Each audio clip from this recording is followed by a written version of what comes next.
សួស្តីអ្នកនរគ្នាថ្ងៃនេះខ្ញុំចង់ប្រាប់អ្នកទាំងអស់គ្នាអំពីការបង្កើត for loop ហើយនិង while loop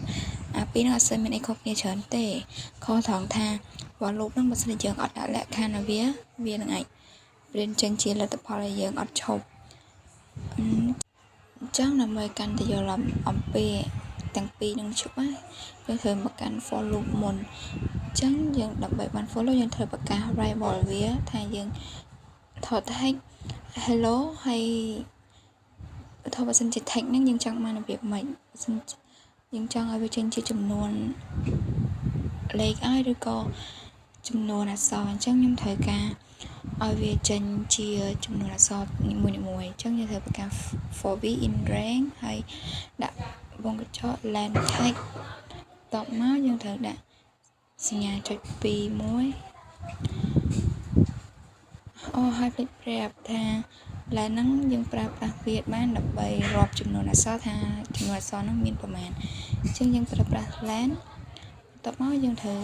print វាចេញថា print tag v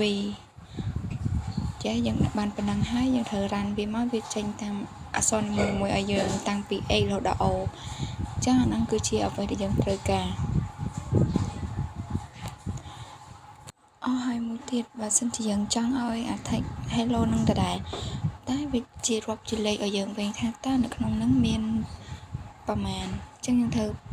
មកចាំនិយាយច្រើនទេហើយយើងត្រូវតែ print វា len tag ហ្នឹងគឺបានហើយថាវាចេញជា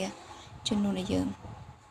ហើយចំណែកនេះដែរ5ហ្នឹងគឺជាចំនួនរបស់ hello ដែលខ្ញុំបាន print មកសម្រាប់ for loop របស់យើងគឺអស់ត្រឹមប៉ុណ្្នឹងហើយយើងចូលមកកាន់ while loop វិញម្ដង while loop នេះក៏វាអត់សូវខុសអីពី for loop ប្រហែលដែរ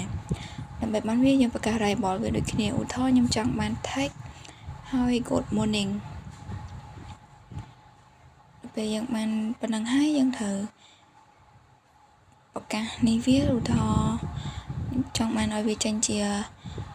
អក្សរនីមួយៗដូចគ្នាអញ្ចឹង v ស្មើ0v ស្មើ0ហ្នឹងយើងត្រូវតែដាក់ពីព្រោះយើងកុំឲ្យវាចេញឲ្យច្រើនឧទាហរណ៍យើងចុះមកទៀតមកយើងដាក់ val v តូចជាង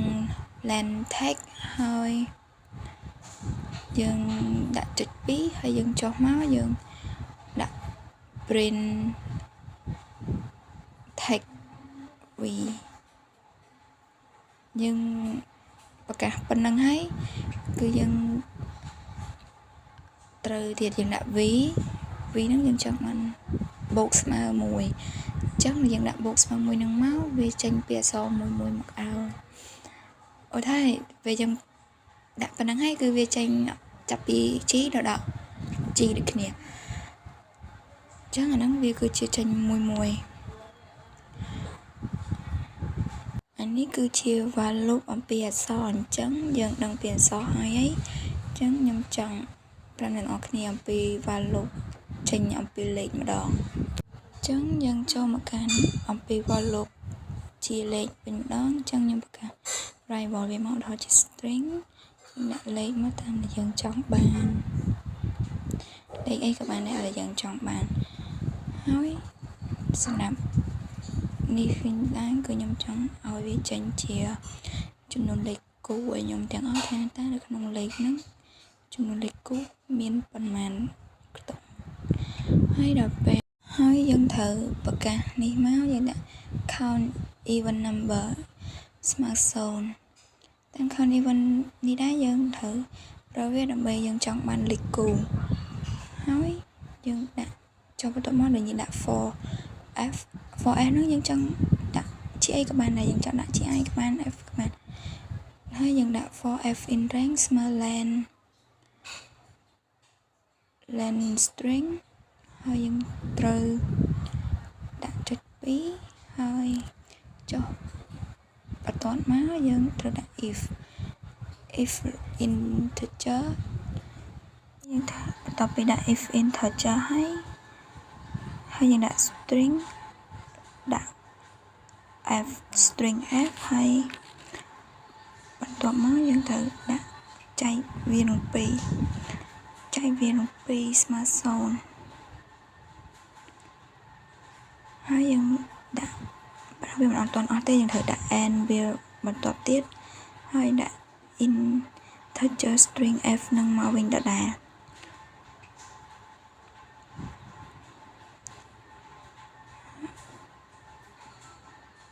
ហើយយើងប្រាប់ហើយយើងត្រូវដាក់ថាឲ្យធំជាង0បន្ទាប់មកយើងដាក់ចុច2ហើយយើងដាក់ counter even number នឹងមកវិញហើយឲ្យបូកស្មើ1ហើយបន្ទាប់មកយើង print វា print counter even number នឹងឯង